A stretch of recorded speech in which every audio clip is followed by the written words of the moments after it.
Hey, I'm Gary from Hoops and Cards, and you're listening to the NoOffSeason.com Sports Card Content Network. Be sure to subscribe to all of our podcasts, including Sports Card Strategy, Football Card Quest, and my show, Hoops and Cards.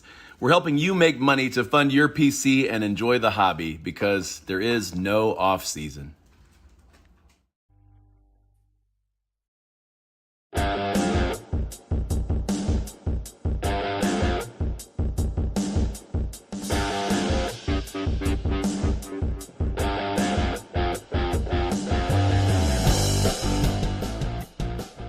What's going on, everybody? Paul Hickey here with NoOffSeason.com. You are consuming the Sports Card Strategy Show, brought to you by Graybo's Sports Cards. Graybo's Sports Cards is a local hobby shop owned by Gray Burnett, Ryan Fitz, and Duke Denny One-Time Dodson, and is located in the Arts District in Richmond, Virginia. Graybo's sports the best selection of raw and graded singles in the Mid-Atlantic and a wide variety of wax. Graybo's breaks on Whatnot and or Drip 5 nights a week. Listeners of Sports Card Strategy can receive a 10% discount from Graybo's on Drip, Whatnot, or their website at graybos.co by entering the code STRATEGY2023. You can follow all of Graybo's news and updates on Instagram at Graybos_cards. Don't forget to go premium at NoOffSeason.com. Get your free 30-day trial today to help you build your sports card investment portfolio. We have just launched Sports Card School at NoOffSeason.com. Check it out at SportsCardSchool.com. All of the data we use on the Sports Card Strategy Show is from Market Movers. Get a free 14-day trial followed by 20% off for life by using the promo code NOOFFSEASON at marketmoversapp.com today. And now, it's time for the strategy that you've all been waiting for. Here are your hosts, Paul Hickey, Kendall, the Lefty McKee, and Dr. Crack, Chad Guell. Take it away, guys. We are here for you. Strategy over nonsense. We are not deleting our social media accounts, unlike some other influencers in the hobby. We are bringing it strong for you, the audience. I'm Paul Hickey with NoOffSeason.com. I got my man, Kendall, the Lefty McKee, Connor Barnett, our head of content at NoOffSeason.com, the Dr. Crack, Chad Guell, and the one, the only brainiac of football cards, FootballCardQuest.com's very own Andy Cason. What's up, AC? How you doing, man? Hey, good morning, guys. I'm happy to be here, man. I'm doing great. Holiday season is roaring along. NFL is heating up towards the playoffs, so it's exciting times. Yeah, brother. It's football card buying season. We've been licking our chops for the last few weeks, getting ready for that post-Thanksgiving feast where we can feast on some football cards, man. So we're pumped to talk to you about that today and talk to our audience about a bunch of other things. Drop your questions in the live chat, everybody, for AC. If you got football card questions, it's a great time to get them in.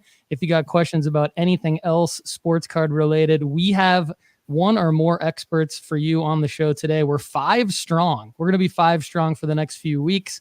We got AC today from Football Card Quest, Gary from Hoops and Cards coming up next week, and Duke Denny One-Time Dodson the week after that. And then, Lefty, we're going to get into some Bowman draft, baby. I know we're pumped about that. Great time of year, mapping out the schedule. How you doing, Lefty? I'm good, man. I've been having some big sports card wins this week and collecting some bankroll, so it's good stuff, man. Awesome. We can't wait to get into it. Let's get into some live chat love. We're going to say hello to Craig's Cards 11, Luke Menkel, Shane Graham, Janelle Shoe, Oh My Shoes, Brian Steeler 714. Don't forget about the super chat. Brian Steeler 714 is a super chat. So if you want to join the channel, I'll talk a little bit more about that in a second. Thanks to Brian Steeler 714 for his donation to the channel. Chad Gill breaking the third wall. Rusty and McGart, who called me the Dave Ramsey of sports cards last week, in case you missed that. You've had.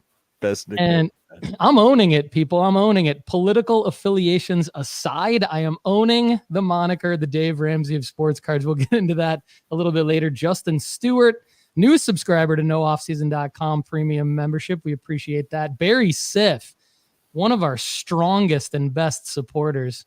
Hello to you, Mr. Barry Siff. Good to see you in the house. All right, Connor's already starring some comments for you guys to get back to you later in the show with your L's and W's of the week. Be sure to drop them in the live chat and drop your questions there for the audience QA section. All right, everybody. I'm going to jump into my L of the week here to get us rolling. Couple simple ones here. Talked about the free 30-day trial at nooffseason.com. Guys, it's an L of the week if you're not doing that. It's free for 30 days. Why not? Why not give it a try? I mean, we've got so much content behind that paid wall. We're answering your questions on the Overflow Show. We got Sports Card School. We've dropped lessons. More and more great stuff to come. We got premium articles. Check out your free 30-day trial right now at nooffseason.com. All right. The other L, I think, for everybody is, and speaking of Sports Card School, we're actually mapping out how to avoid this, but it would be not having enough in your bankroll to stock up this December. Getting into it today, it's buying season, everybody. So that's what I've got for my L's of the week. Lefty, my main man, over to you for your L's of the week, brother.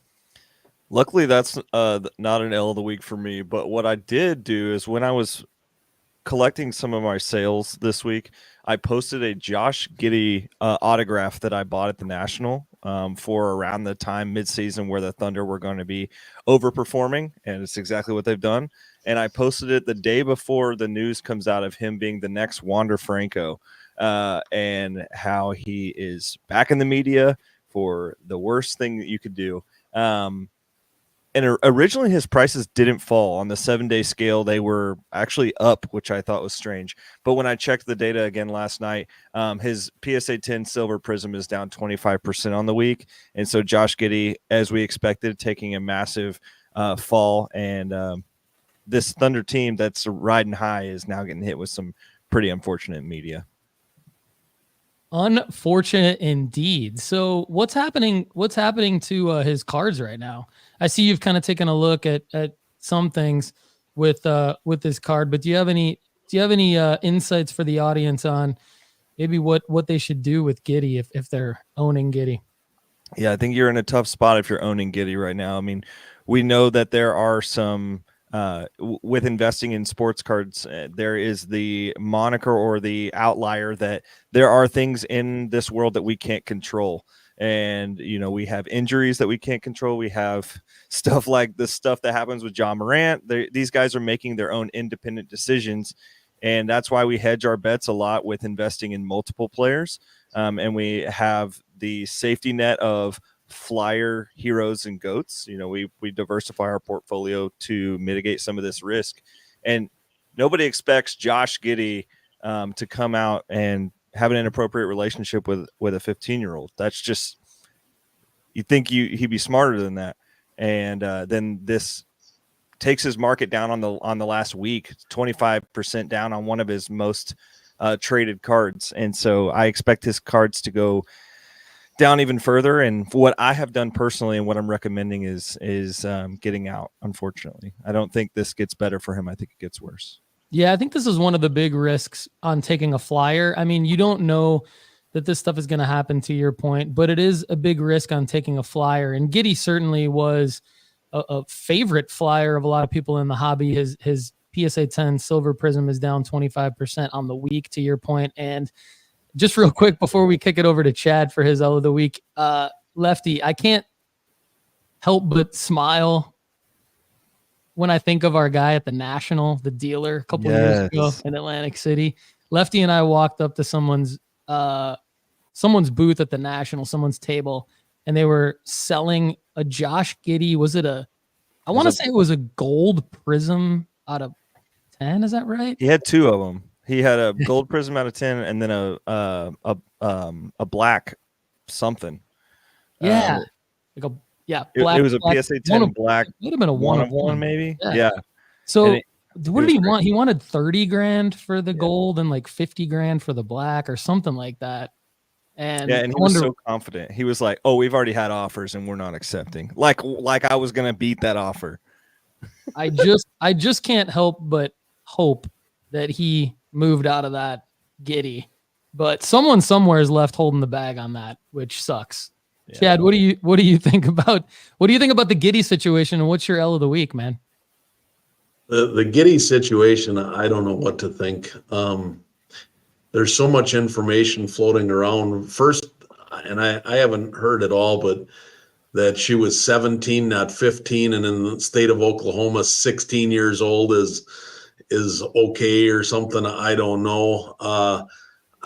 I don't know. These athletes, man, it's just unbelievable. It's whether you're 15, 16, 17, you're an NBA pro player. Can't you find somebody your own age? I don't know. It's a shame. The Wander Franco, I can't help but think that, that, and then that girl apparently liked, when he got in trouble, she liked the Instagram post from the NBA or something, I heard. If I was that girl's father, I'd be like trying to track this Giddey fella down and wring his neck. But anyways, my L of the week is I sold a fairly large Amon-Ra St. Brown. It was a Team Wall red and yellow prism, serial number to 8. It was a PSA 9. Sold it I had $650, her best offering on Thanksgiving Day. I was feeling thankful. Somebody offered $550. I said, okay. I had instant payment required in my eBay listing, and I checked after the meal, hadn't been paid.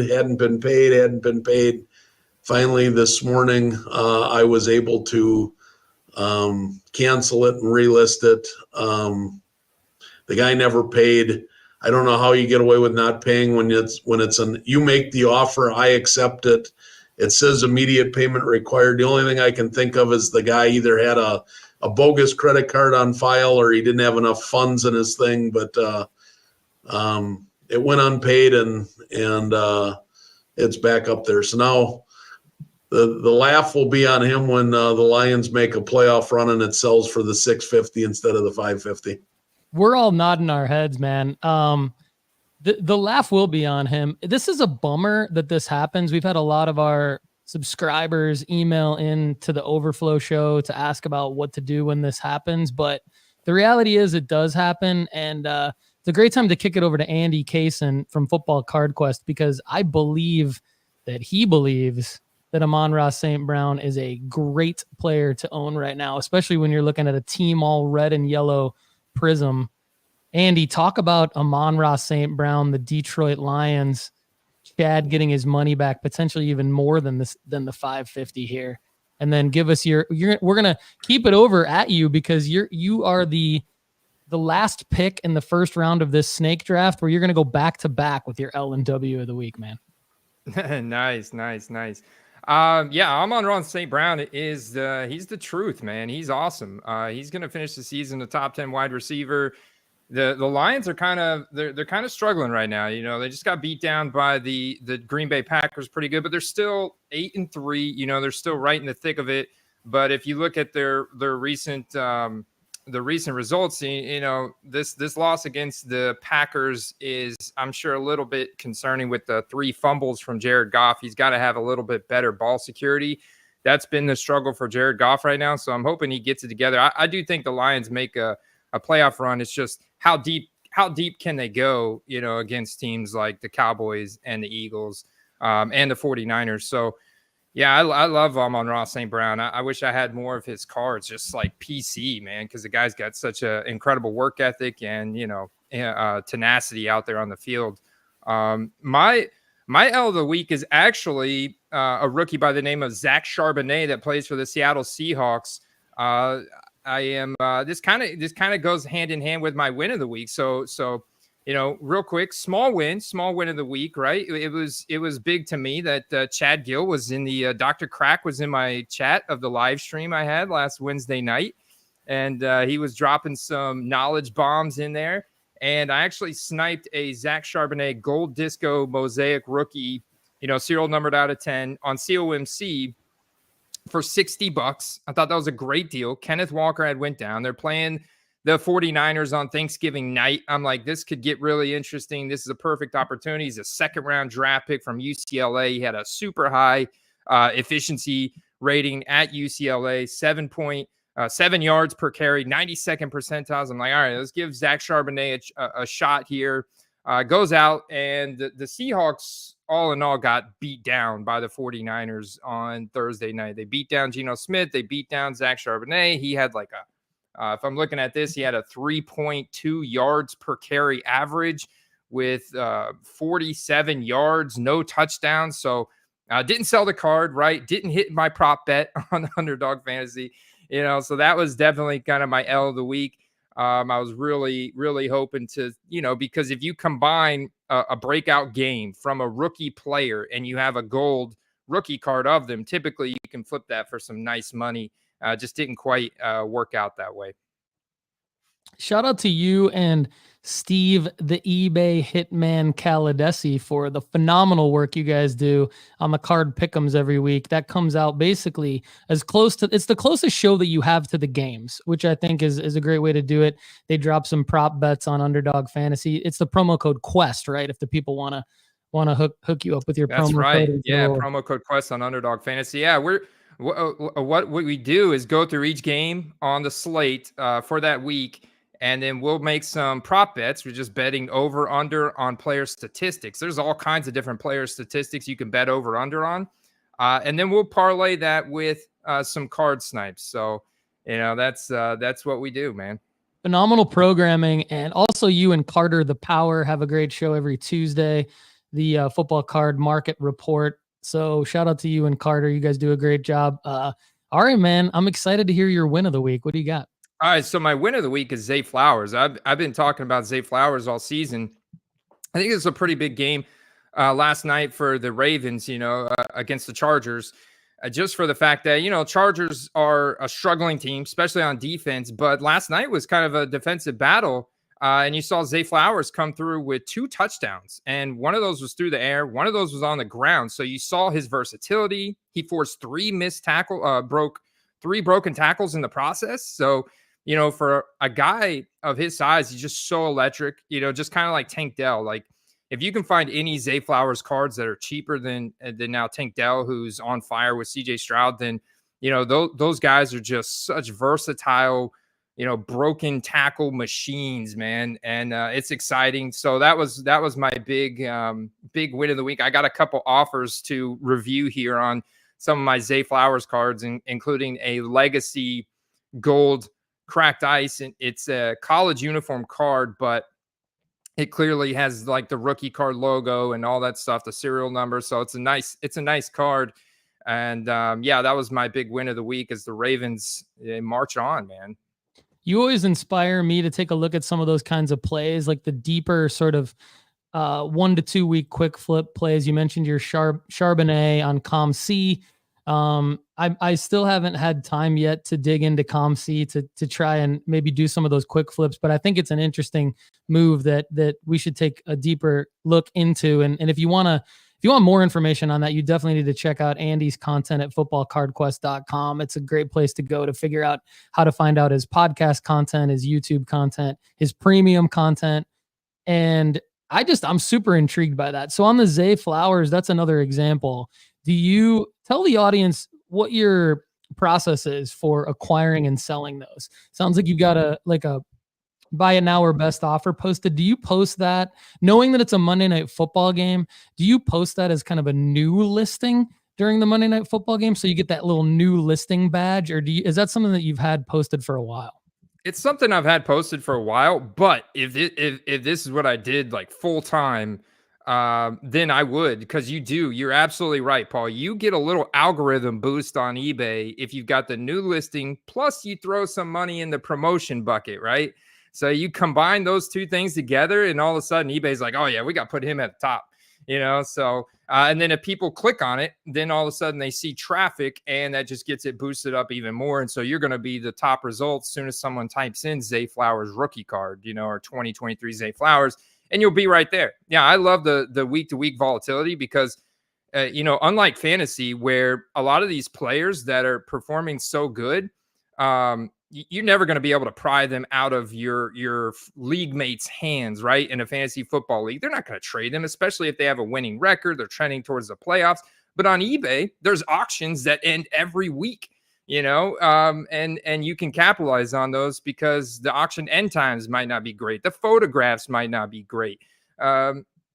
Or it could be a card that's a rookie auto, but it's like from limited or certified or, Panini Black, and maybe it's going under the radar. But, based on the qualities of that card, you can kind of dress it up, get a better picture, put it in a buy it now with some promotion on it, and put it at the top of the list. And all of a sudden, bang, you're capturing the more impulse buyer whenever that player goes off in a primetime game. Exactly. And the other thing I like about the plays that you're making in football cards is like DFS. If you would have had Zach Charbonnet in a DFS lineup, you kind of be like heads down. It's a big L. But now you've got another shot. You know what I mean? I mean, if Kenneth Walker still misses time, you got another shot. And I think that's the thing I like about making these plays in football cards is because you might miss in a DFS lineup, but you still have the card. So that gives you another shot for another week. So good stuff from Andy Cason. Yeah. and it's gold. And the one more thing that I love about COMC is that same listing on COMC shows up on eBay. It's listed on eBay as a buy it now. COMC has that software integration with eBay, and they sell over half of the COMC sales occur through eBay. So, you get all those same eBay buyers and shoppers as well. This is why we're friends with Andy, and this is why we have him on the show and as part of the nooffseason.com sports card network, because not only is he a great guy, but he knows his stuff. I mean, he is super relevant. He's making the plays. He's digging into areas, and we got to get some of these kinds of plays up in sports card school where we're looking at other marketplaces like COMC, like Andy is. So thanks. We're going to get back to a lot more questions for Andy later on in the show related to all of this. So stay tuned. But up next, we've got win of the week for Dr. Crack, Chad Gill. What do you got for us, Dr. Crack? My win of the week this week is not one of the plays like it was the last 3 weeks, the bulk plays, but it is an actual Dr. Crack special. So back in early June, I was at a card show and I ran across a 1985 Topps Tiffany SGC 10 of Don Mattingly. And I bought it for $450 and I examined it and thought, man, this card is perfect. It would look really good in a PSA slab. So I cracked it out, sent it in at the $75 level, knowing that it was going to be over $500 if it came back at 10. And actually, no, I take that back. I got that in a bulk submission. I got upcharged to 75, which made me happy. Anyways, so I paid $75 for the grading. The shipping was $40. And I just sold it Saturday locally for $900. So it was a nice $335 net profit on a crack and submit for 6 months worth of screwing around. So it was a pretty good win. Always great when you can put in $450 and get $335 out. That's amazing. Chad, one thing that you taught me how to do was to look up these cards to make sure that you're not risking too low of a floor. So for those of you listening, basically what we're talking about is like if Chad would have got a PSA 9, what would his damage have been? Chad, tell the audience about your process in making sure that this is not too risky of a play in terms of cracking an SGC 10. Yeah, so I always want to make sure that the floor is very minimal. So if the card, so $450 back in June when I bought the card, the PSA 9 was $375. I did not look what it is at right now, but in June when I bought it, it was $375. So I thought the most I'm going to lose is $75, but the upside was $900. And I thought I'll take a $75 risk for a chance to almost double my money. So those are the types of plays I'm looking at. If you want to see don't do these plays, go back and watch one of Paul's videos when he cracked out, I think, 40 different cards and lost on most of them. You want to make sure that when you're buying these to crack, that floor, if it does go down a grade or a half a grade, you're not gonna just absolutely lose your shorts. So you want to get a low floor and a high ceiling. Those are ideal crack and submits. Yeah, I definitely almost lost my shorts. To Chad's point, several months ago, I got real excited about these Kraken submits and took some big risks on some 1986 Fleer basketball cards and some other, I would say, more vintage cards. Got some wins, but definitely you need to make sure that you're looking at what would happen if you get like 1 to even 2 grades lower than you think you're targeting for, right? So Chad's doing that. We'll help you do that. So let us know if you have any questions and we'll help you out. For those of you who are listening on Apple and Spotify, you can always get in by coming to youtube.com/Paul Hickey, dropping a comment on the video. Make sure you subscribe to the channel, or you can DM me on Instagram at SportsCardStrategy. All right, this is kind of funny. As we go over to Lefty McKee for his win of the week, there's a comment from Justin Stewart about this that we're going to get to when we get to the audience L's and W's. But Lefty, what's your win of the week, man? My win of the week is a Joe Flacco card, because we talked about this deep dive, super speculative, risky play. And the Browns quarterback DTR has a concussion now. And so he's likely to be pulled up to the active roster, meaning, Justin, that card will sell for more than you bought it for last week. Next week, as Joe Flacco gets, most likely will get on the active roster and potentially within a week or two, I think will be the starter of the Browns going forward.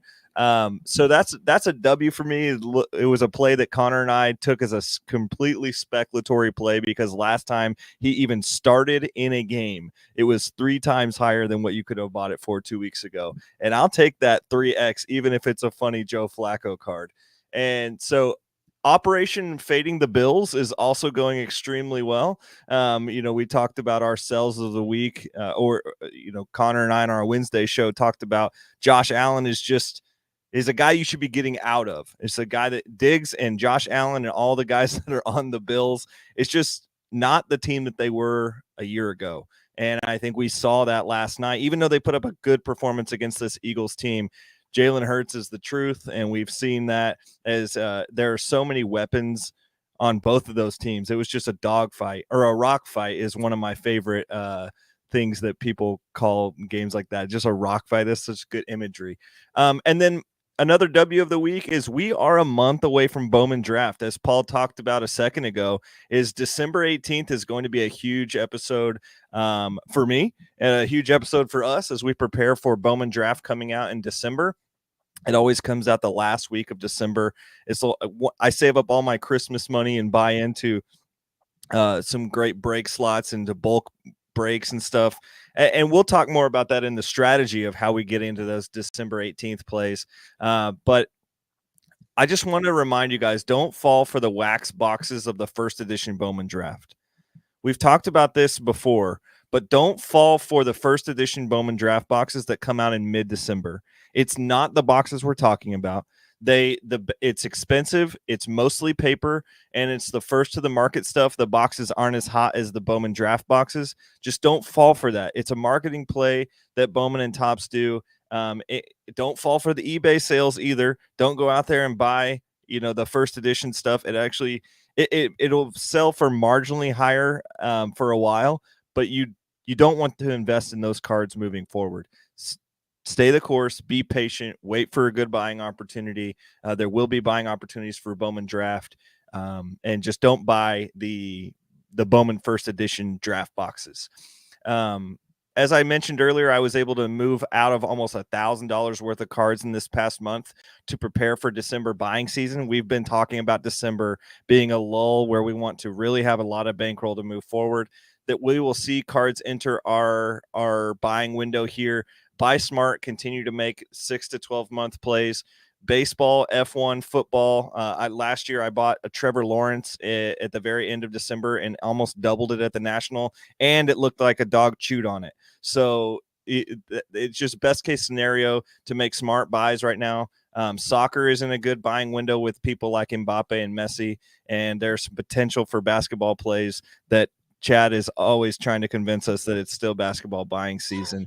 So I did make good money on Tyrese Maxey flips in January of last year. So I do think that it can be done. You just have to be pretty smart about it. Lefty McKee bringing it super strong this week. Love it. That was a huge win of the week for me when Lefty said, don't fall for the Bowman first edition. Wow. Did I make that mistake a couple years ago? I remember what happens is you get so excited that you can find these boxes direct from the manufacturer at tops.com. And you get so excited, like, oh my God, is this like for real? I can get it without the upcharge of the secondary market. And I remember I pulled trigger a couple years ago and then texted Lefty and I was like, hey, did I do okay on this box? And he was like, he's super nice. He's like, well, here's what that box actually is. And I'm like, dang it.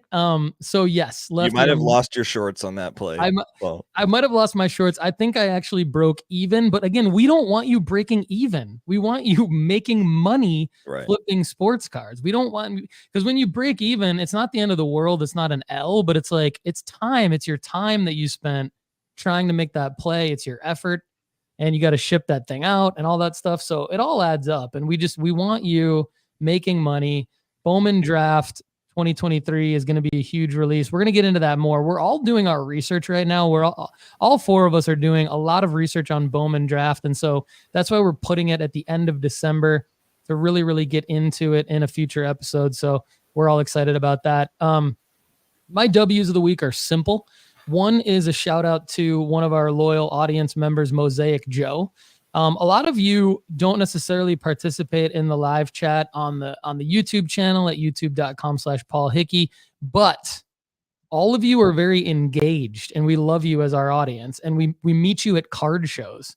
And I met Mosaic Joe, Farmer Joe, as some of you know him as, at Culture Collision last year. Connor and I are going to be at Culture Collision in 2024 at the end of January. Come check us out. But Mosaic Joe made the best CJ Stroud play that I've heard. He bought a long time ago, back over in, I want to say February or March. He bought the Topps Now Auto Bowman Next of CJ Stroud. He then had it graded by BGS, got a 9.510. He just finally sold it, settled on $900, $777 after fees for a $350 profit. That, my friends, way to go, Farmer, is the CJ Stroud play. You want to be selling those kinds of CJ Stroud cards right now, as he is on fire, although the Texans did lose yesterday to the Jags. And that AFC South is heating up, looking kind of fun to watch with Levis, Stroud, and T-Law there. And then when AR comes back, that's going to be great. But anyway, other win of the week is if you go to psacard.com/pricing. I just want to talk about this because we talk about grading at PSA a lot, and we talk about using the bulk value $19 a card service level for the Collectors Club. And so I think we've kind of gone heads down on that particular service level. So you pay $100 a year to join the Collectors Club. You get the bulk value at $19 a card. You also get some benefits like $100 loop credit. You get the magazine every month and everything like that, which is cool. But there's also other service levels with what PSA is touting as quicker turnaround time. So if you need a football card graded, if you need a baseball prospect card graded with selling markers coming up, or a basketball card graded, to Lefty's point about Chad, he's constantly trying to tell us why we should be buying basketball cards. I'm still trying to figure out what the hell the markers are for basketball cards, but we'll get into that later. But they've got a value level at PSA at $25 a card, still a 65-day turnaround time, but it doesn't look like you need to be a Collectors Club member according to their website. There's also a value plus at a 20-day turnaround time. This is all for the same declared value of $4.99 or less at $40 a card. So those are potentially viable grading options for you at PSA. I think that's a win because we're wanting to get our cards back quicker. Also, we got a lot of people asking us about the Victor Wembanyama plays. We've been recommending that people buy these Victor Wembanyama Panini instant cards, and we don't have them yet. We've got the first look. That's already off to PSA, I hope. If it's not off to PSA, everybody, get it out there right now and do one of these quicker 20-day turnaround times that I've been telling you about. But there's other Panini instant cards that have come out with action shots of him, with him walking in the tunnel on Halloween, things like that. We don't have those yet. So people have been asking me, what do we do? Chad likes to be first to the market by splitting them up and going to SGC. I think that could be viable. But now I'm also telling you that if you want maybe this 20-day turnaround time, it's going to eat into your profit a little bit more, but maybe being first to the market with these Wembies could help you get a little bit more profit. So I think that's a win of the week. And then lastly, another shameless plug for Sports Card School. We've dropped lessons, everybody. You've been asking. I said they're coming in November. We've got one phenomenal lesson for the re-entering the hobby level. We've got one phenomenal lesson for the advanced flipping level. And our very own Dr. Crack, Chad Gill, got together with Connor Barnett, and they filmed just about all of the rest of the advanced flipping level related to great ways to buy cards. So get ready for that to be dropping throughout December, part of your premium membership at nooffseason.com with no additional fee. But if you insist to not renew after the free 30-day trial, I want to let you guys know about something. The Overflow show is on fire. Connor is doing an amazing job hosting. We've got Lefty, Chad, and myself answering all of your questions every week for premium members. We get a lot of questions on this show. We don't want to have to charge everybody to answer your questions on this show, but the reality is we're getting a ton of questions. We want to give you good answers. If for whatever reason you don't want to pay us basically the $20 a month to be the premium member at nooffseason.com, you can get the Overflow show only on YouTube for $9.99 a month by just going to nooffseason.com/YouTube and joining the YouTube channel. Basically, that's also a super chat that gets you in the chat, and we answer your questions as well. So those are my wins of the week. And now it's time to go over to the audience and bring in our very own Connor Barnett to walk us through the audience L's and W's of the week. But Connor, first, do you have any L's or dubs that you want to talk about personally to yourself, or do you just want to get into the audience? It's up to you. Just a quick one. My L of the week is that I just can't seem to shake this cold. So I apologize for everyone that's been having to listen to me on these shows for the past week. Just sounding brutal. But the good news is we have a ton of W's from the audience this week. So we'll go ahead and kick things off with Shoes. He actually has an L. It says, L of the week, my fall ball team got knocked out of a regional tournament, but we still made it to the semis. The W there is that he now has time to flip sports cards again, which we love. Janelle Shoe, hopefully will be a W, sending in my first PSA submission. Connor Bedard's, Lionel Messi, SI for Kids, and the Yamamoto Prince. Love it. Mark D, my L is receiving his Julio Rodriguez redemption. Bowman Best Atomic Refractor Auto out of 25, and the top loader was bent and card was creased. Shipped with no cardboard in bubble mailer. Thanks, Tops. Sorry, Mark D. Up next, we got Shane Graham, W of the week. I bought a Jordan Love Orange Prism PSA 10 for $114 3 weeks ago that Lefty said he would have never bought. Sold it for over the weekend for $280. Not a bad profit for a 3-week hold. Quick shot at Lefty there. Up next, still Shane Graham, another W. Bought one Hoops Blaster while on a Target run and pulled a blue Wembanyama. Sold that for $120 the next day. Love it, Shane. Up next, we got Barry Siff. Barry's W bought a 62 Mickey Mantle 2 months ago, got it graded as an SGC4, and sold for $325 yesterday on a vintage Facebook group, along with 11 other SGC graded vintage slabs. Love it, Barry. Good W there. Up next, we got Luke Mankel. W of the week bought 72 Julius Erving for $50 a few months ago, graded it an SGC 2.5 and sold for $225 on bids over the weekend. Good job there, Luke. Luke's L of the week, however, SGC 9.5 Wembanyama sold on bids for just $18.50, but it's all right because it was all profit. Up next, we got Justin Stewart, who said, L of the week, you guys made me buy a Joe Flacco card last week. We think it might pan out for you, especially with DTR getting that concussion. So hang tight with Lefty there. It might turn to some good profits. W of the week for Rusty Immigarts. New SI for Kids came out. Up next, we got Joe Nelms. L this week. Got back PSA grades 2003, tops LeBron, number 221.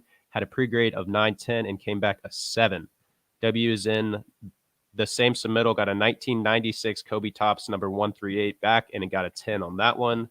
And then we got another L from Mark D. Had Lefty and Paul crack a Mahomes Optic Hollow SGC 9.5 and a Pitts SGC 9.5 Red Hollow, and they both came back PSA 9s. Says never again, LOL. Up next, we got Derek K. W of the week. Jalen Johnson out for 3 to 4 weeks. Obviously, this is an L for Jalen Johnson, but a W for buying opportunity there. Up next, we got Card Banker 20. Flyer win of the week, and I'm going to pronounce this incorrectly. Theo Porcher, Formula 2 champ. You nailed it. I got it. Bang. Yep. Let's go. Up next, Derek K. Again, we got W consolidating, curating his Michael Jordan. Sold $400 worth of $1 to $5 cards, rolling that into 1 to 2 inserts. Love it. Whew, I'm out of breath. Up next, we got Janelle Shu W. Thanks to Discord member, got 20% discount on PSA membership using Black Friday code. Good stuff there, Janelle. And boys, that's going to wrap it up for our L's and W's from the audience. It was a mouthful, but I will be back for our Q&A. So make sure to drop your questions in the chat. And we will be sure to get to as many as we can at the end of the show. Phenomenal. Great work, Connor. Great work, audience. I love how we're making everyone buy things. That's awesome. That's awesome. So speaking of, go ahead, AC. Go ahead. You guys brought up buying and Black Friday, right? So today is Cyber Monday. And I just noticed that they've got some really good Cyber Monday deals on Steel City Collectibles, Dave and Adam, Seal Wax, and you guys mentioned Bowman. I don't know what your current take is on Bowman University Chrome, but they've got those on sale for $109 per hobby box again. Bowman University Chrome football 2023. Is that what you're referring to? Yes, sir. Yeah, the Shedeur Sanders set. I love it. I love it. That's a great segue into what I'm about to get into. And Andy's right. I mean, you guys should all take the day off work today. Don't do anything else other than just go buy sports cards, but make sure that you're buying the cards that we're telling you to buy in this segment. But we're going to talk about safe and risky, because I think this is actually a great timing for this, because the audience, we love you. You're telling us we're making you buy things, which I think is great. That's we'll own that, right, Lefty? We'll own that. Lefty's laughing, but we'll own it. Because we are making you buy things, because you're listening to us and we're helping you make money flipping sports cards. We're going to start breaking up our buys of the week in this fashion, starting today, moving forward. Safe and risky, right? I think it just makes sense, because what I've been doing is I've been listening back to a lot of our episodes. And I think while we drop a lot of great knowledge to you guys and we say a lot of smart things, I think sometimes we're qualifying all the time. So we're saying like, oh, but remember, this is a flyer, right? And so we're trying to let you guys know that we make certain moves. It's hard to let you know on this show all of the different moves that we make and all of the qualifications behind the moves. So we're going to break this up hopefully pretty clearly for you guys starting today, moving forward. Safe and risky. So I have a safe player that I think everybody should be buying, but I'm gonna call out 2 of his cards. Joe Burrow.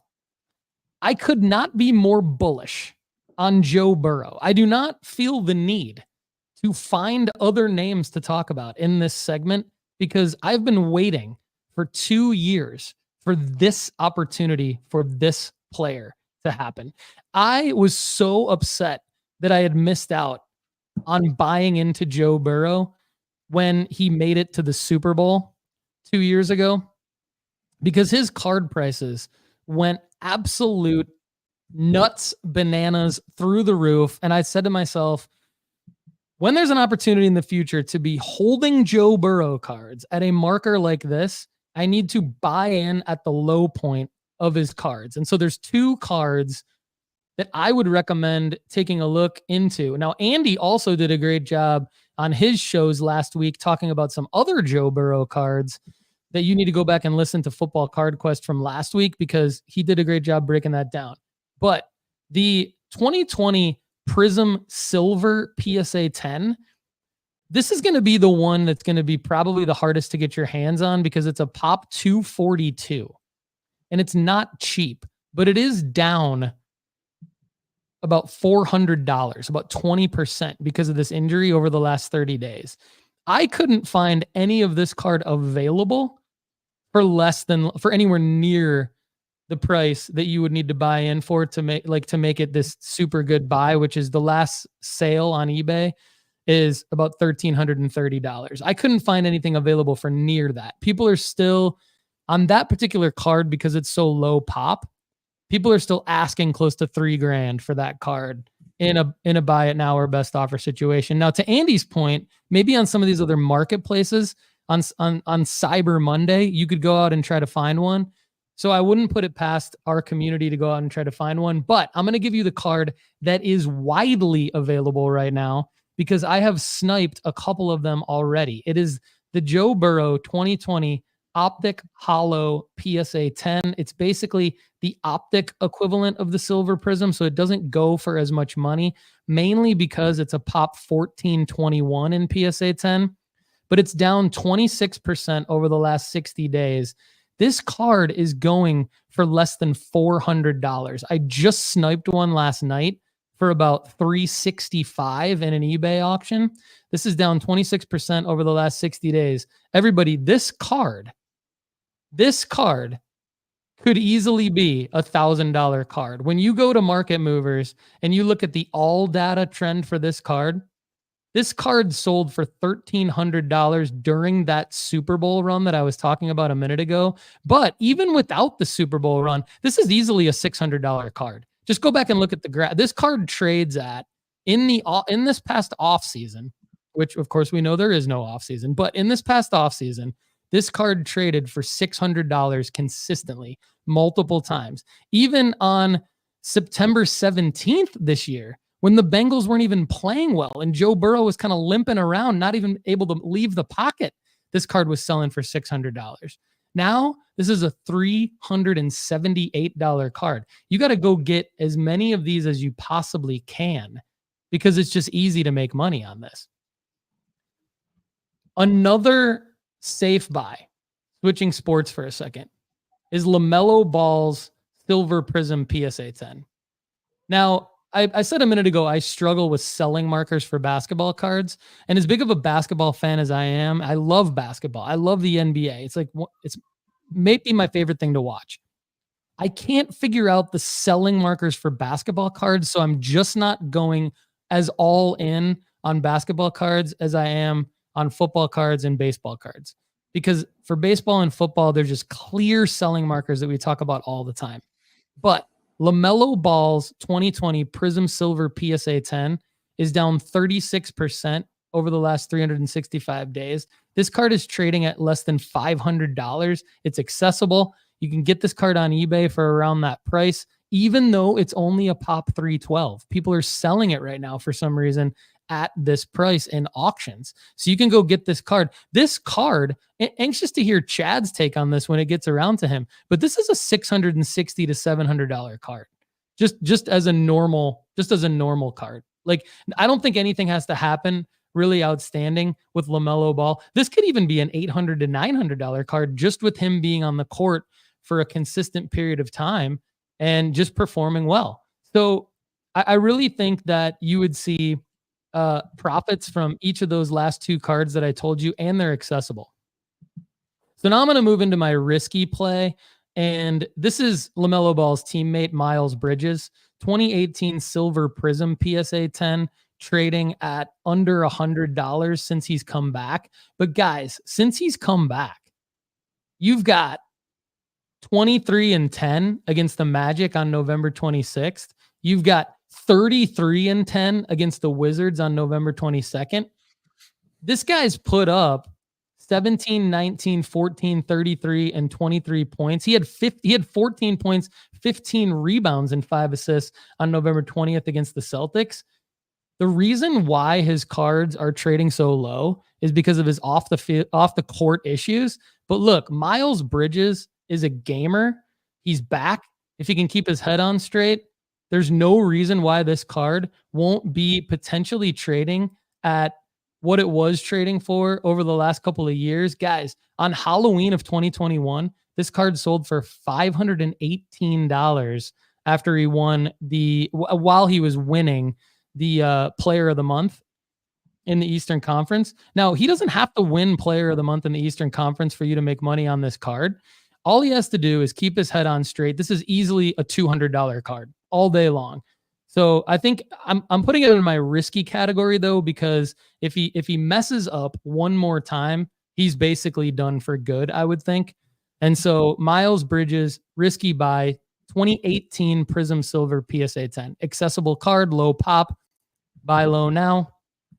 I don't even think you really need markers for that one. Okay, I want to quickly go through some of the cards that I did buy. So I mentioned a minute ago, I did buy a 2020 Optic Hollow Joe Burrow PSA 10, $362 all in, shipped to my eBay vault. I lost several auctions right at $400. And I had a seller who wouldn't go lower than 405 on negotiations, but I won this auction last night at $361.99. There are a lot of these auctions available. I would stick to trying to get this card for around 375 or less. The more of the profit margin you can build in by being picky on your auction prices, just do it. There's no reason to overpay for this card right now, but it's a win. I also won a 2022 Bowman Draft Sapphire Jackson Holiday PSA 10 for $350. And guys, I'm going back to the Shedeur Sanders well. Shedeur Sanders is injured right now. He didn't play this past weekend. I'm really, really thinking he's a top 5 pick in the 2025 NFL draft. So this is the future Caleb Williams play that I've been talking about for about a year. Hopefully Caleb Williams will still be a top 2 or 3 pick in the 2024 NFL draft. I think his cards will sell for a profit that I've been holding for a while. I'm going all in on Shedeur Sanders. I'm going to hold until the 2025 NFL draft, unless for some reason he balls out early in the 2024 season for Coach Prime, Travis Hunter on both sides of the ball as well. There's going to be a lot of hype around that program, but I got a Shedeur Sanders first auto raw out of 2023 Bowman Chrome U that Andy mentioned for $125. Guys, I got a Shedeur Sanders fuchsia diamond refractor auto out of 150 for $200 all in with free shipping. That's out of 150. So I don't even care if people don't like the fuchsia color. $200 for the auto 150 after I just said I got just the base auto for 125. Then I went, I don't know how this happened, but I got a PSA 10 2023 Bowman Chrome U Shedeur Sanders auto for $267 all in, shipped to my eBay vault. So guys, that's the same card I just bought raw for $125. Got the PSA 10 for $267. Pretty pumped about that. And then finally, this one breaks my pattern a little bit, guys. But I really want to ask Andy about this. I really want to get Andy's take. Jalen Hurts 2020 Optic Hollow. I sold this card, PSA 10. I sold this card in the hype rise towards the NFL season for $365 after his overtime win against the Bills in the rain with the rushing touchdown to win in overtime. $285 in an auction. $285. This is low. This is down. This card is down. So I don't like to predict who's going to win the Super Bowl as a sports card strategy. But for this card to be down as it is right now, Jalen Hurts 2020 Optic Hollow. Lefty's talked about this card a lot. Credit to him. This card is down right now. Why would you not take a little bit of a risk and go in on somebody who could make it to the Super Bowl, potentially win the Super Bowl? Even if it doesn't happen, this price is low for this guy. Because again, I sold it for $365 in the hype rise in September, late August, early September. So really, really pumped about my buys. Trying to hold the bankroll until this time of year. Now I'm spending. Hopefully going to be making some money. That's a mouthful. We're going to get Andy's take on all this, but Lefty, it's your time to talk about your buys of the week, brother. Yeah, I think the Jalen Hurts, we've talked about how you can buy and sell into one player. If I don't think we've ever had a person say that is the strategy I'm working with, but I think Hurts could be a guy that you can buy and sell in and out of flipping the peaks and valleys. And you just did that. I think it's a great play. Getting back into Jalen Hurts when you sold that previous card for more, I don't think that's a bad play. But my safe buy this week is a card that I've mentioned for a couple weeks now, but I have some more data on now. The 2014 Messi World Cup card. When I bought 2 of these this week, and I think this is a safe buy for what we've got his markers going forward. Messi will have an incredible 2024, and he will be paraded like all parading. You know, like he is going, like he won't be going out of style. And I think when we compare this to other GOATs in the hobby, Messi is unprecedented for what he's doing in his current role and what he's done previously in his career. This guy just can't lose, it seems like. And so this card, the 2014 Messi World Cup PSA 10, it's just the base number 12. That card is down 17.3% on the year. And that's just a reminder that we were in World Cup season a year ago. So 365 days ago, Messi was in the World Cup, winning the World Cup, and we're only down 20% from there. But if you look at the 180, so the last 180 days, 6 months after the World Cup had happened, this card is down 52% on the year. So after he won the World Cup, that card spiked. I think a good buying opportunity is between $110 and $125. I was able to get, well, the first time I mentioned this card, the last previous sale was at $86. I bought 2 of them this week around $110. And now I just would be careful because the pop count is high on this. And what I mean by that is it's an accessible card, that it's a fluid card you can get in and out of. And there are some available at like the $175 or $145, $175 range on eBay right now. Stay away from those. Participate in auctions. Try to snipe them away from me and get these cards for under 130 is what I would really shoot for as a safe buy in this, because in the next 6 to 12 months, Messi will have a lot of markers that you can sell these cards at. I think there's markers of him media wise, there's markers of him championship wise, there's markers of him transfer speculation wise. A lot of world-class players are going to be joining this Inter Miami team. We are entering the playoffs of the MLS season right now, and they still, like literally last night, I was watching the MLS playoffs and LAFC was playing. Inter Miami is not even close to getting into the semifinals. They're in the semifinals now, and they still talk about the Messi documentary. And so they will be talking about Messi quite a bit. I think he will be incredible in the media, and that's why I think he's one of the safest buys we can make right now. My risky buys, I have 2 of them. And 2 of them is one of them, Tua Tagovailoa rookie ticket auto PSA 10 right now.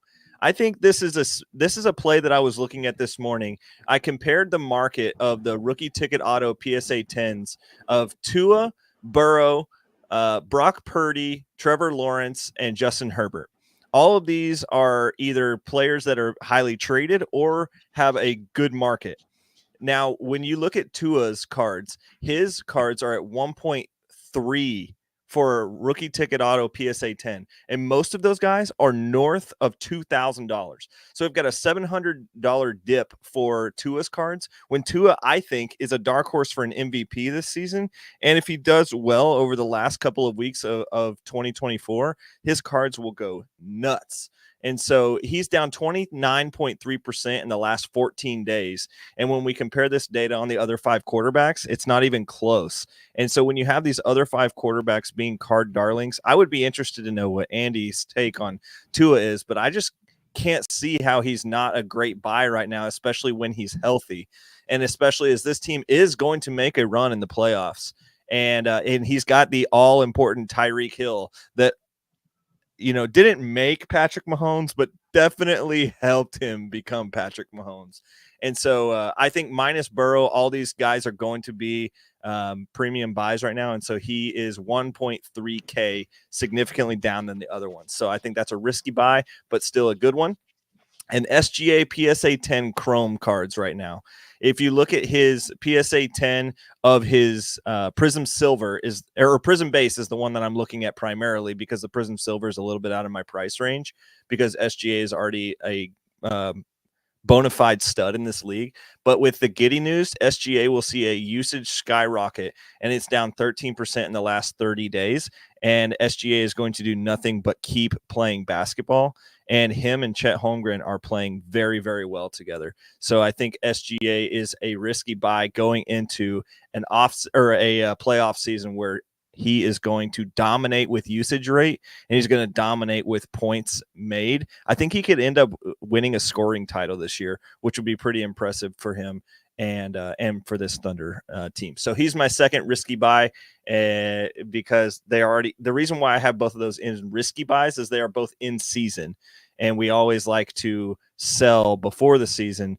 But as you know, Dr. Crack is taking a heavily touted you can buy basketball in mid-season. And so I think if you're going to buy, SGA is a good guy that we've talked about a lot, but this card being down 13% and his usage rate going up with Josh Giddey news and speculation, I think this is a good buy. Kendall, the Lefty, McKee, reminding everyone one of the many reasons why we are the best sports card podcast, other than FootballCardQuest, of course. Bringing it strong across all sports there. Soccer, Messi with selling markers. Football, Tua with selling markers on a little bit of the riskier side, like my Jalen Hurts idea there. And then, of course, SGA on the basketball. Love it, Lefty. Great work, man. Dr. Crack, over to you. I know Andy is like drooling right now to talk because each of us are like, oh, I want to see Andy's take on this. Andy, thanks for being patient. We got to get to Dr. Crack, and then we're going to let you go back to back in our snake draft on the buy and sell. So, Dr. Crack, what do you got for us, man? Who you buying? All right. I have been buying up a storm, so I'm not going to go through everything. I would have to leave before I could get through all my buys lately. It's been crazy. There have been a lot of them. But so safe. There's nothing safer, in my opinion, right now. We've talked about this card before. I know it's in season. You guys are making fun of me about basketball. I'll get the last laugh. But anyways, 2013 Giannis NBA Hoops PSA 10s. They're down 16% in the last 7 days alone, down 31% in the last year. They're at the lowest points since early February 2020. I have bought 5 of these cards in the last 2 weeks, anywhere from $200 to $225. That is free for Giannis right now. Chad, can I just take a moment to say that that you Paul's been coming at you with the buying in season, and I've just stated that's your take, and then you're gonna use Paul's favorite player to go against his take. That's just too good, man. It's too good. It's too prepared. It's true. It's true. Chad's on fire with his Giannis. Like, he's right. I mean, he's doubling down show after show on this Giannis NBA Hoops PSA 10. But Chad, there's also like the gold back, right? There's different variations. Yeah, there's actually 7 different variations. There's the glossy, and you can go with any of them. I like all Giannis rookie. I don't care if it's the Panini, if it's the whatever. I don't care what it is. Giannis PSA 10 rookie cards, buy them. They're cheap right now. I'm going to the hoops because it's the most liquid of all of his cards is the hoops. It's a desirable card. There's plenty of them out there. It transacts damn near every single day. And at 5 of them for under $200 to $225, it's a $300+ card all day long, and it's going to be $300 to $350 by the end of the year. It's just going to be. My other safe buy is also basketball. 2015 Prism Base Devin Booker PSA 10s. I bought one of those. I sniped it the other day. I got it for $136. It's the lowest, that card, just like the Giannis Hoops card. It's the lowest it's been since February of 2020. This is pre-pandemic, guys. That card at $135 on a Suns team that's going to make some noise this year. They haven't even had Bradley Beal on the court yet. Him and Durant are balling out. Like the Suns, hate the Suns, doesn't matter. At that price range, that is about as safe of a buy as you can get for basketball in season. Love that play, and I bought it myself. Now, risky plays. I bought 3 of these, so it's risky, but I'm kind of putting my money where my mouth is. I know Andy talked about it on the show that I was chiming in of his, which was an awesome show, by the way, Andy. Loved listening to it live for the first time ever. Justin Fields Silver Prism PSA 10. It's down 45% in the last 90 days. That card, with Justin Fields having a Monday night game tonight against the Vikings, I don't know how he's going to do in his return here. I'm anticipating he's probably going to rush for 100 yards, throw for 200, maybe 1 passing touchdown, 1 rushing touchdown. It'll be an average Justin Fields night if he has 200 yards passing, 100 yards rushing, and a touchdown of each. Whether they win or they lose, it doesn't matter. Justin Fields proved his cards were getting hot right before he got injured. I believe Justin Fields' cards are going to get hot again. So I bought 3 of them. I put this next card in the risky area as well, only because it is football season in season. So unlike my 2 basketball plays that I thought were risky, the Jalen Hurts Silver Prism is down. So PSA the card 10. is PSA 10. It sits at $800. It had 3 sales over $1,200 in August. It was selling for $1,200 at this time last year in February. I think the Eagles are going to make a run. I think it's between them and the Niners, really. I don't think Dallas, they've got my boy Mike McCarthy there. So I have faith in McCarthy that the Cowboys are going nowhere. It's between the Niners and the Eagles. I really like the Eagles' chances to make it back to the Super Bowl. So I think Hurts is a little bit of a risk because it's an $800 play. That's the only reason I I think it's a safe play, but it's risky because of you're spending $800. That's not a cheap date, right? The hollow now on the hollows, those are down 70% in the last 90 days. I'm sorry. No, that's not right. The optic hollow is down in the last 90 days. Those are down to, like Paul said, a ridiculously low amount. Whether it's the hollow or the silver, I think the hollow is a little safer play because you could buy 2 hollows for 1 silver. But I like Jalen Hurts. I bought 2 hollows, just like Paul just bought a Jalen Hurts hollow. I bought 1 silver. I got it for $815. I feel pretty good about that. And I got 2 hollows. I got 1 hollow for $345 and the other one for $375. I like Hurts. I like the Eagles. I like where they're at. It's risky because it's a lot of money, but I'm liking that. So over to Andy. He can take up some time. We talked a little bit of football, and I'm sure he's itching at the finger here to get some responses. Yeah, and Chad, you and I are on the same page about this Jalen Hurts situation, and that's actually the first thing I wanted to ask Andy. Andy, how on earth is Jalen Hurts so affordable and down right now? I mean, it makes sense that Burrow's down, but what's your take on this Jalen Hurts situation? We've got the 2020 Optic Hollow PSA 10s, super liquid card, kind of easy to find, easy to flip. And then we've got the Silver Prism PSA 10 from 2020 that Chad mentioned, more accessible, less than Burrow, and yet he's on a trajectory to get to the Super Bowl. What's your take on? I've heard you talk about Hurts before. Break this down for us.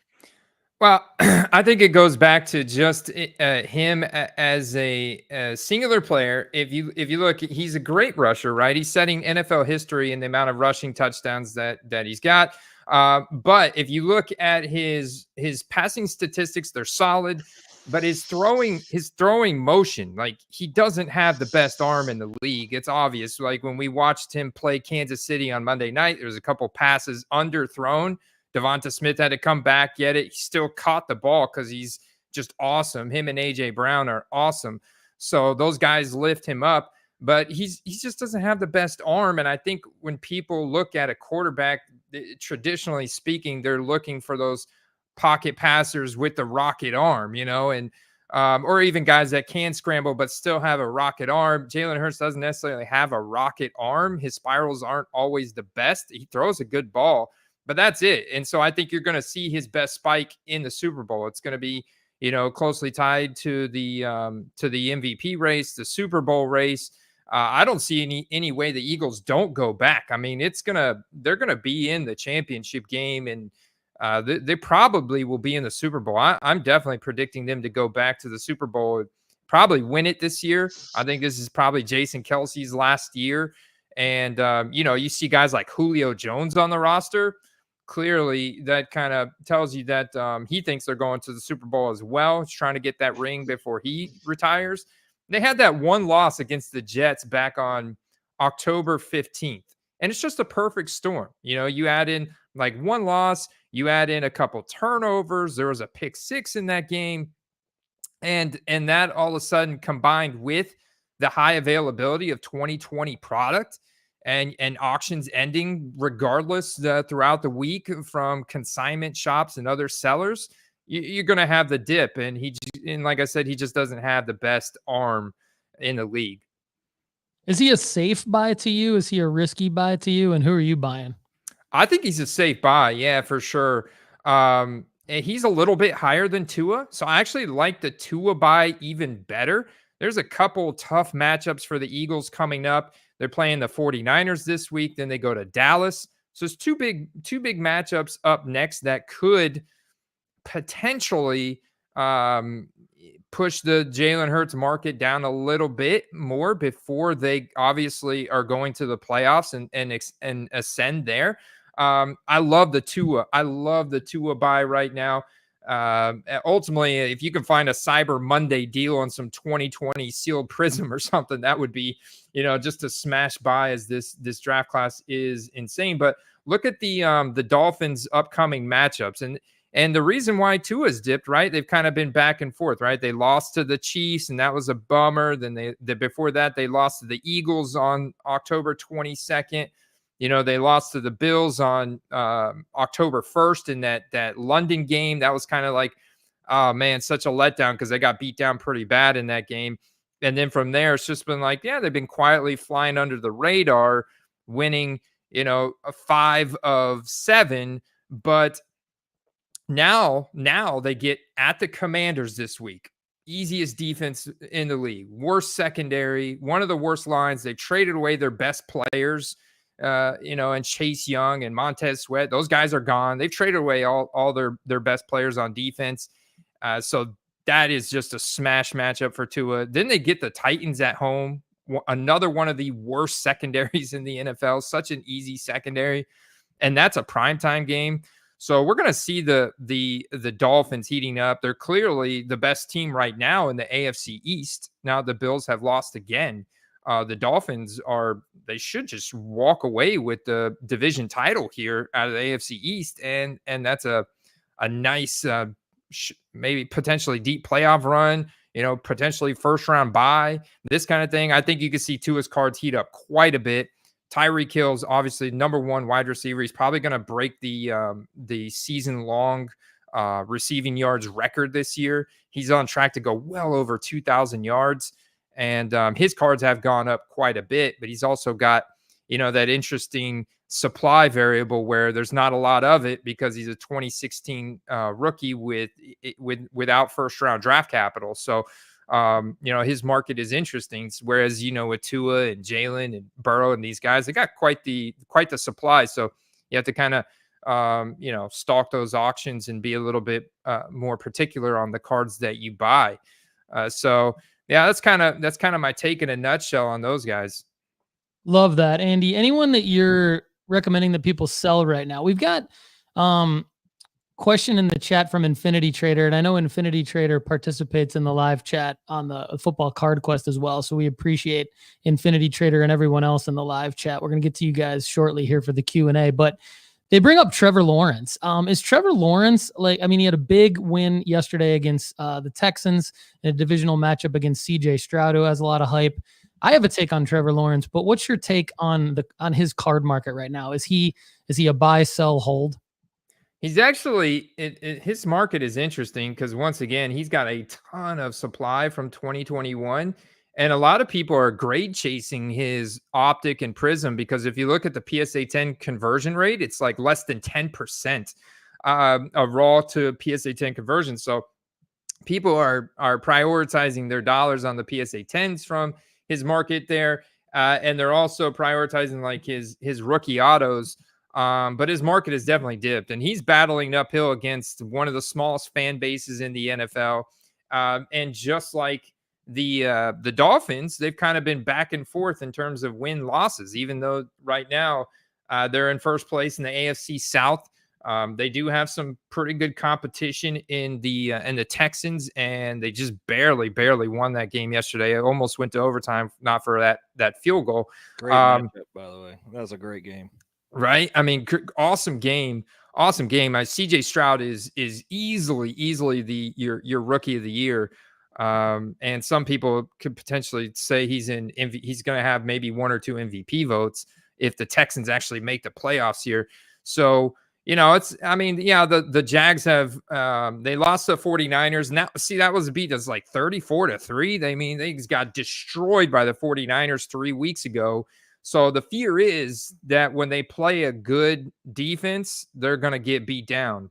And so I think that's kind of why you're seeing people hesitant, and combined with the fact that there's a lot of supply and, he has a small fan base in Jacksonville.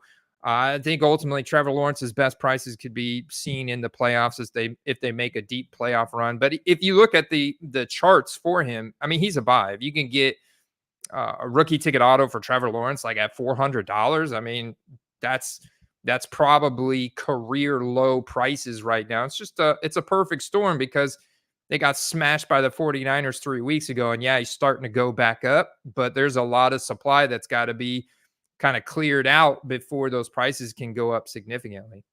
Trevor Lawrence is a buy, but he's a tricky one because you got to buy at the right time. To Andy's point, you got to make sure that you're buying during a dip. I do think that you need more significant markers to move Trevor Lawrence's market. To Andy's point about the Jacksonville Jags having probably the least amount of fans from a fan base standpoint in the NFL, and you had to buy in very high initially with him. So I just think that he's more of a longer term sell than anything else because you've got a really low pop count on his PSA 10 Prism Silvers in 2021, the Prism Silver variation. Those are very, very hard to grade, low pop count. Andy mentioned the grade chasing. So I like Trevor Lawrence, but I like him more as a long-term sort of hold. And if you can buy in during a dip, I think you'll make money, but I think he ends up being a risk in that you might overpay for him. So we're going to move pretty quickly through our sells so that we can get to about 10 to 15 minutes of audience Q&A before we wrap. But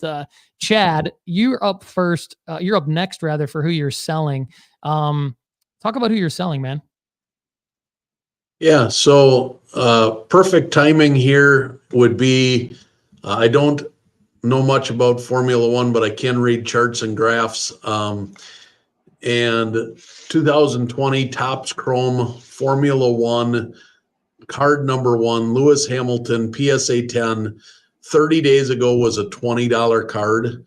Recently just sold for $119. It's a 494% increase. I've said before, when you see a 100% increase in a 30-day period of time, that's the perfect time to get rid of a card. When you see 494%, you may never see that again. If you have any of these cards, sell them now. Also, perfect timing would be 2019 Prism Silver Cam Reddish, PSA 10. In the last 30 days, he's up 145% from $24 to $60. Make no mistake about Cam Reddish. He is nothing more than a role player on a Lakers team. He'll have his moments, but his card prices will not sustain this type of gain. Sell now, perfect timing. This here, I wasn't sure if I should put this in the perfect timing or too soon. So I put it in too soon just simply because I don't know where this is going to go with CJ Stroud. But 2021 Bowman Chrome U first refractor, CJ Stroud, PSA 10. Last 30 days, it's up 174% from $38 to $104. I'm thinking that now is the time to sell. However, if he has a few more big games as the playoffs approach, this card could go up a little bit more yet, but up 174%, I say sell. You do have releases like Phoenix, Donruss, and Prism coming out here shortly, which I think will drastically affect the Bowman Chrome U cards. But to me, it's a question mark. Is the timing? It's a sell, but I'm not sure about the timing because as they push towards that playoff spot and potentially rookie of the year, if he'd have come back and won the Jaguar game last night, I could have seen his cards really go up even higher. But with the loss, I think now is perfect timing to sell that CJ Stroud Bowman Chrome University stuff. Great stuff, Chad. We know you got to get to it in some other areas of your work life, so we'll let you go, but we'll see you again soon. Chad's got a Sports Card Strategy Show Wednesday deep dive coming up this week with Connor in about 48 hours, about 54 hours-ish. So get pumped for that right here on the channel, youtube.com/Paul Hickey. Dr. Crack, have a great day, man. Going to add a couple bits of context around Chad's analysis there. So you heard him say perfect timing and too soon. So what we're doing in this segment now of our sells is we're talking about sells that we think are perfectly timed sells, and then sells that we think you're going to profit on, but it could be too soon because you could be leaving some money on the table. So that's the context around that. And I think Chad did a great job breaking that down on the perfect timing with the F1 card, and then the potentially too soon because it's interesting that Stroud's Bowman Chrome U cards are still kind of the autos on the market that are the liquid tradable autos that everybody wants because he doesn't have Panini autos. And we're going to get over to Lefty for who he thinks he might be recommending to sell too soon, but then also who might have perfect timing. Lefty, take it away. Yeah, I'm going back to the Thunder well here. As you guys know, I am a Thunder fan, so this might be a homer segment for the on the day, talking about Josh Giddey, SGA. But I'm going to add a sell marker potentially too soon for Chet Holmgren's Prism Base and Prism Silver PSA 10s. They are up 10%. They are 10% off of their all-time high right now, and this is a team that is phenomenal and definitely overperforming because they are second in the West right now. But I suspect Giddey News to hit this team harder than they expect, and they will recorrect during the dog days of the season where this is a pretty young team, and I expect for them being a young team, SGA is the veteran on this team. So I don't want to missay that SGA is going to, I think, rise, but I think Holmgren's market falls. He played very, very well against the Sixers the other night, had a 35-point performance, I believe, and it was for the last fourth quarter. I mean, it was Holmgren versus Embiid. It was so fun to watch, but I think he is now, you're at 90% of his all-time high currently, right now, on both of those cards. And as we like to say previously, here on the Sports Card Strategy Show and nooffseason.com. Crystallize those profits. Don't wait for the final 10%. It could be a sell where you're getting 90% of his all-time value on both of those cards. So for reference, the silver is in the same level financially as Tyrese Maxey right now. So if you believe Tyrese Maxey and Chet Holmgren are about the same value, then let me just put it this way. I don't think he's earned the Tyrese Maxey price right now, and he's trading at the same price level as Tyrese Maxey. So I would say sell now because I could see this turning downward before it gets any much higher. Perfect timing, though. I can't believe we haven't really referenced this guy too much on this show yet. But Tyrese Halliburton is having one of the best seasons out there. He is my dark horse for an MVP selection. I actually went Connor Barnett on us and put a $10 future on Tyrese Halliburton winning the MVP because the odds were plus 4,500. So if that even gets close to happening, I'm just going to, get out while I can. But in card news, his Prism Silver is up 42.9% in the last 30 days in a PSA 10. I think Tyrese Halliburton's market is perfect timing to get out. He plays, mind you, this is a Pacers market. This is not a big market team. Tyrese Halliburton is doing some things that are getting noticed out there, but just like AC mentioned earlier with Trevor Lawrence having a franchise that doesn't have a lot of viewership, the Indiana Pacers also don't have a lot of viewership. So I think Tyrese Halliburton right now, with him being almost 50% higher on the past 30 days, you've got to get out of him while you can and buy back in a dip. Great analysis there, Lefty. Lefty thinks that you could risk leaving some money on the table with Chet Holmgren, but it's probably not as big of a risk as his pricing dipping. So getting out of Chet Holmgren and crystallizing those profits that are similar to the Maxey prices. Great analysis there, Lefty. I totally agree with that. And then great point about Tyrese Halliburton being up. Seems like perfect timing there. I love it. So I'm going to move into my too soon and perfect timing. I got a little bit of a risk here going on, AC. A month ago, I bought Justin Fields 2021 Optic Holo PSA 10, and I bought a Optic Holo Variation PSA 10 of Justin Fields. I paid $114 on October 30th in a dip for the base holo, and I paid $77 on November 5th for the holo variation. Now, as we know, I like to test things. I like to get real life experience on things so that I can report back to the audience. I also don't love to take risks like this, but I'm taking a risk, and I might be selling these two cards too soon, but I have them listed to end in 7-day auctions tonight during the end of Monday Night Football. So what I'm banking on is Fields having a spotlight on Monday Night Football, hopefully playing well, and just simply profiting on these two cards. But I'm fully aware that I could be leaving quite a bit of money on the table here and selling too soon, because we've talked about Justin Fields probably having a nice little hype spike around NFL draft time, or the NFL sort of version of the hot stove season when the Bears and Justin Fields are likely to be in the media. So his prices are rising though. So I'm banking on a big performance boost tonight, but I'm also hedging against injury potentially. And I don't love having to hold into the offseason hype cycle for a guy like Justin Fields. So we'll see how that plays out. But on my perfect timing, I think that what I like to do here, guys, is go to marketmoversapp.com.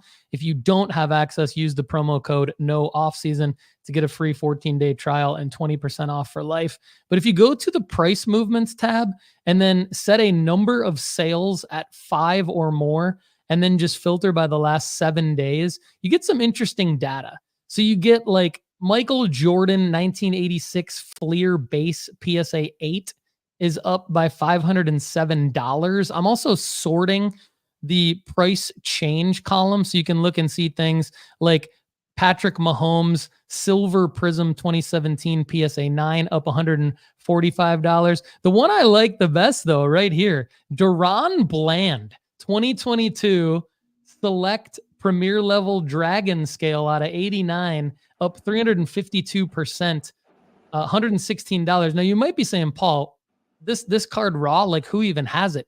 This card has sold 5 times in the last 7 days, guys. I think you got to get rid of your Duran Blands right now. That's wild. Brock Purdy, 2022 Prism Silver PSA 10, great card to own, but it's actually up $82 right now, and there's 6 sales of this card over the last 7 days. So I think those could potentially be perfectly timed if you're risk averse like myself. Also, let's not forget about the Coach Prime 1989 score base PSA 10 Deion Sanders, pop 914, so relatively low, but 5 sales of this card over the last 7 days, up $64. So you can make some money there if you're willing to move out of some of these cards. Maybe you've been holding them for a while. I think those could potentially be perfectly timed, especially maybe not the Patrick Mahomes and maybe not the Michael Jordan, but definitely the Duran Bland. So those are my sells. And we got some time here. We got about 10 minutes for an audience QA. So let's get into it, guys. Connor, tell the people how they can ensure that we answer their questions. There's a couple different ways before we get into the audience QA here on the Sports Card Strategy Show. Yeah, we got a ton of good questions from everyone today. Unfortunately, we just don't have the time to get to everyone. But if you do want to ensure your questions can get answered, there's a couple of different ways we can get that done. You can go to nooffseason.com/YouTube. If you're not already a premium member at nooffseason.com, which premium members there get access to the Overflow show, where we take questions throughout the week from you guys and break them down. All 3 guys give a valuable answer for you, and we do it week after week. So head over there if we do not get to your question today, and we'll be sure to answer your question. Like I said, we got a lot today. We're going to get some stuff for Andy rolling. We're going to start off with CJ Stroud. Brian Steeler 714, dying to know what Andy is doing with CJ Stroud. Oh man. Well, I'd be flipping him if I bought him like at the beginning of the season.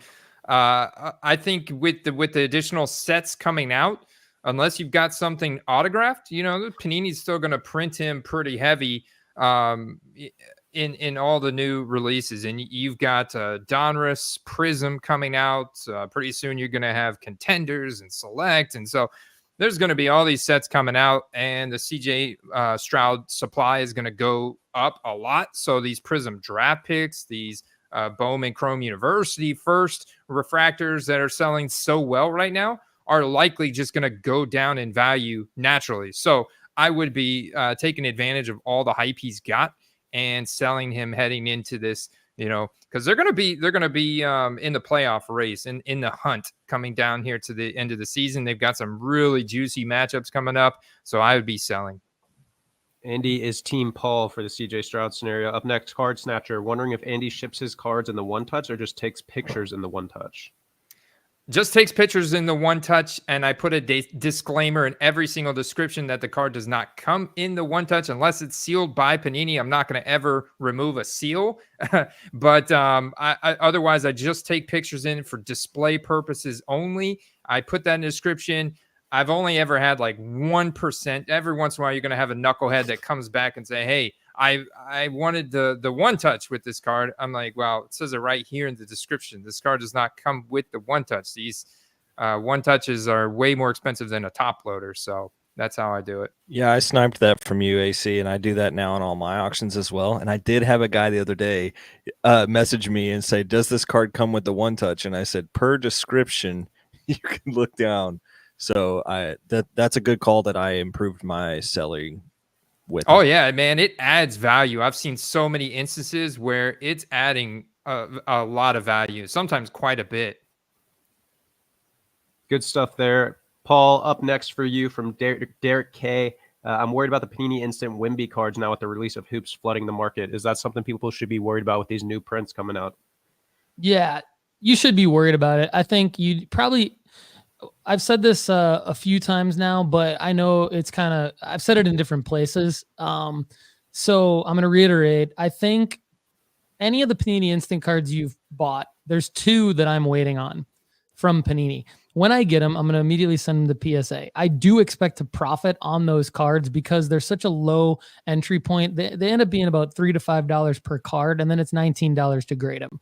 Even if I get them back and I'm not first to the market, and there are potentially hoops out on the market, I'm still going to make profit on those Wemby plays because there's so much hype around Wemby throughout his rookie season that they're going to sell for a profit. The longer you wait, they will eat into your profit margin a little bit more, but you will make money. However, stop buying these now. All the ones that you've already bought, don't worry about it. Still send them into PSA to get graded. PSA 10s will sell. However, Panini is definitely trying to print as many Wemby cards as they can prior to any potential licensing being removed from them. And this includes the instants. So stop buying the instants, mainly to Derek's point about hoops coming out, Donruss coming out shortly after that. So the answer is yes, you should be worried. However, you shouldn't be worried about any plays you've already made. You will still profit from them if you stay the course. Good stuff. Sticking with you, Paul, you pitched that Prism Silver for LaMelo. He did get hurt last night. Do you think that this is something people should consider waiting maybe another week to see if the card prices are fall, or should they be capitalizing right now on LaMelo? It looks like it was probably just a strain in that left ankle, but with the Ball family injuries in the last couple of years, what do you think here? Card Banker 20, great question. Yeah, it's always a good idea to maybe wait and see if card prices do drop, just because there's so many cards to buy. So you can take your money in any number of directions. And I do think that if you're trying to carefully spend your funds, this actually is a great call to just kind of wait a little bit, see if LaMelo's prices do drop, and wait to get the best deal that you possibly can. Great idea. Thanks, Paul. Up next, we got Ben Dowse. Question for Andy and the guys. What do we think about Bailey Zappi? Will he be the long-term solution for the Patriots? Mac Jones was benched this weekend after throwing 2 interceptions and looking awful. What do you think here? And then Bailey Zappi threw an interception in the second half and did nothing more to help the team win. Right now, the Patriots are projected to have the number 3 overall pick next year. That's Caleb Williams. That's Caleb Williams all day. If you project the Bears with the number 1 overall to take a lineman and stick with Justin Fields, and then at number 2, the Cardinals to stick with Kyler Murray, as he's looking pretty good. I think they're committed to him as well, and they take Marvin Harrison, let's just say hypothetically. And then that leaves the Patriots with the pick of the litter amongst quarterbacks. They easily go with Caleb Williams. I don't think there's any way the Patriots don't spend their early first round draft pick on a quarterback. So I'm out on Zappi. I'm out on Mac Jones. It's kind of don't buy and take whatever you can get kind of thing, even if it's like at a loss, you know. That's where I'm at on those guys. Do you think Belichick leaves?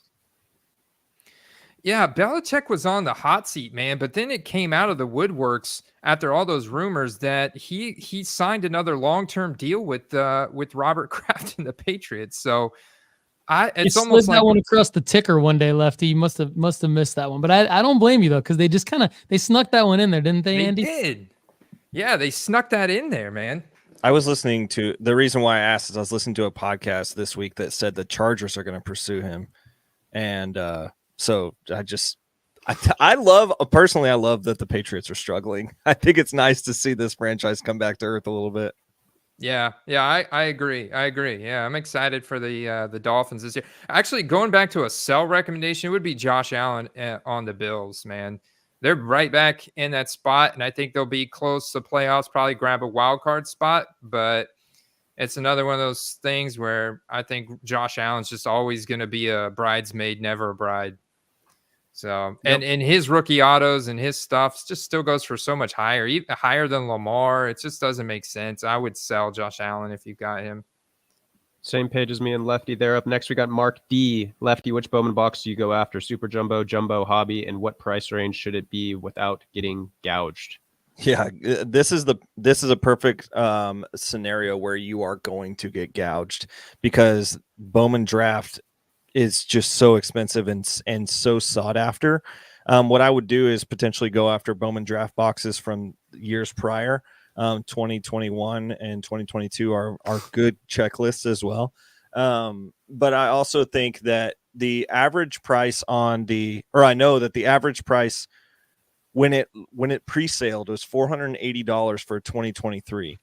currently the 2022 and 2021s are going for more than that. The 2022 is going for $625, $675 for a jumbo right now, and I would expect the prices to be higher than that. I would say that it'll probably be around $700 to $800 for a jumbo, which is a lot. So I would say buy singles instead of wax for now, with the Bowman draft boxes, unless you're buying a previous year.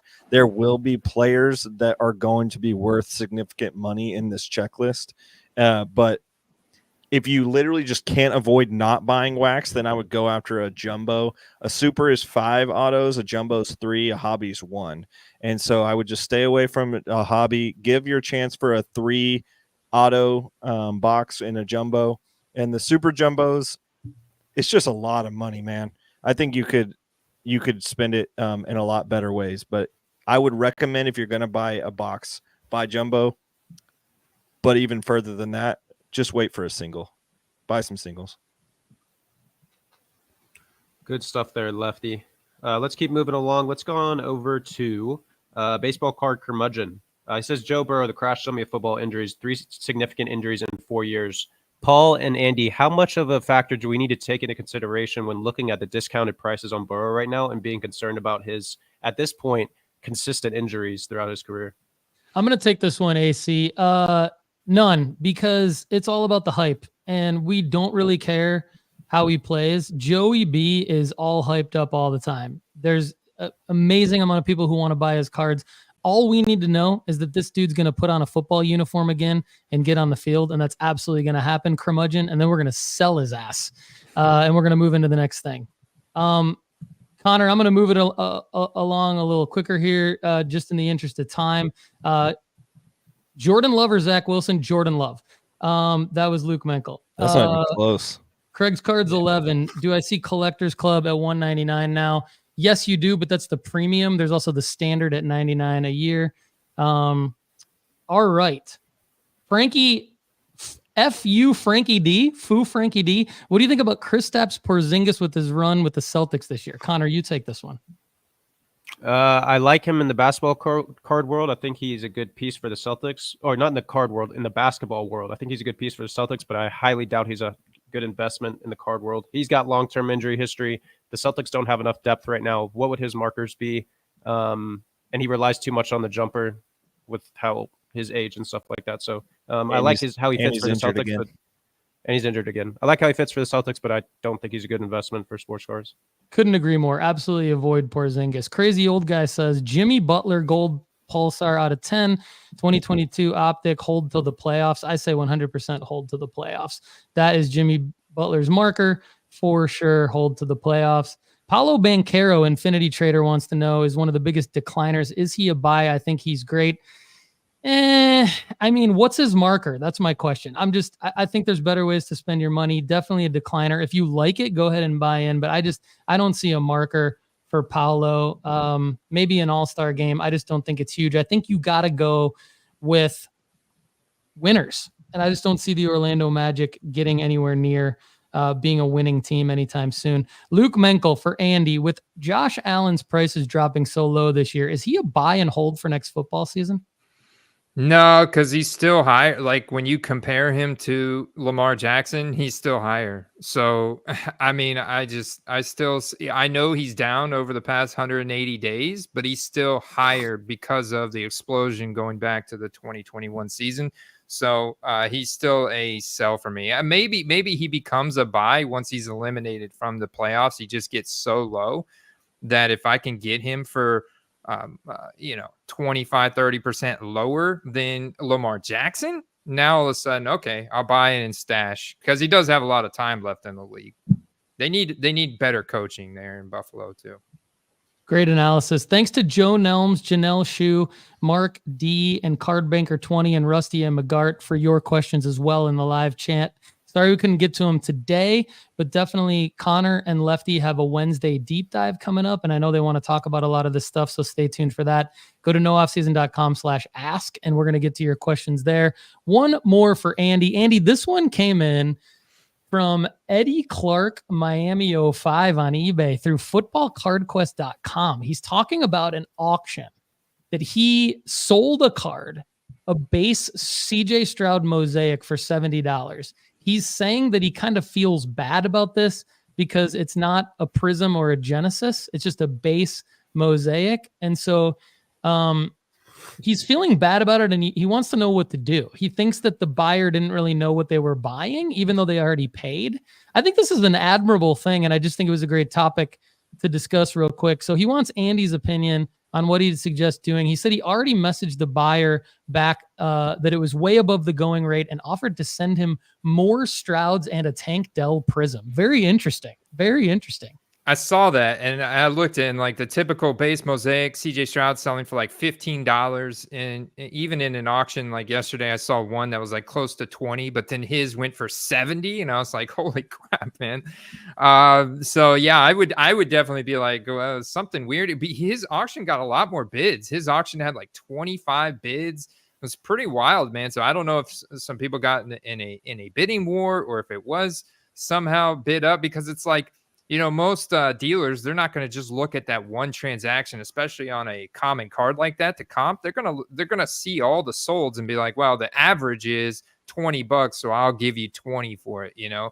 So I don't know if his guy paid and he ships it out and he gets positive feedback. I mean, I guess roll with it, but that is weird, man. I would love to hear from that buyer, like what happened here. I love that there's good people in the hobby like this that are looking at these things and saying, I really want this person to get a good deal here, and they overpaid, and what can we do to kind of keep them involved, right? Because this like people make mistakes, they overpay for things, especially when they first re-enter the hobby, and it's just good to know that we've got people in our community, and you've got people in your community at Football Card Quest like Eddie here, who's looking to make people feel good about their purchase, even though they might have overpaid. I know this is something Lefty McKee would do 100%. So I like it. All right, everybody. Thanks so much for watching and listening to the Sports Card Strategy Show. We've got a ton of awesome programming coming at you. And one thing I haven't talked about in a while to look forward to is December 7th is our next episode of the Sports Card Strategy Show and Tell. That's where all of you, any and all of you, can submit videos. Email Connor, CONNER, at nooffseason.com for more info on getting in to the December 7th edition of the Sports Card Strategy Show and Tell. All right, everybody. Have a great day. We'll talk to you soon. Out.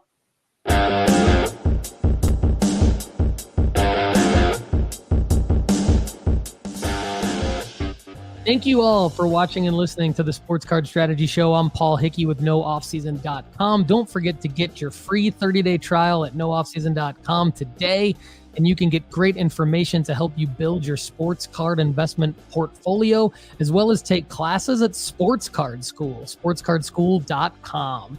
Don't forget to text sports cards to 1-833-992-5727 to get your sell alerts and your buy alerts.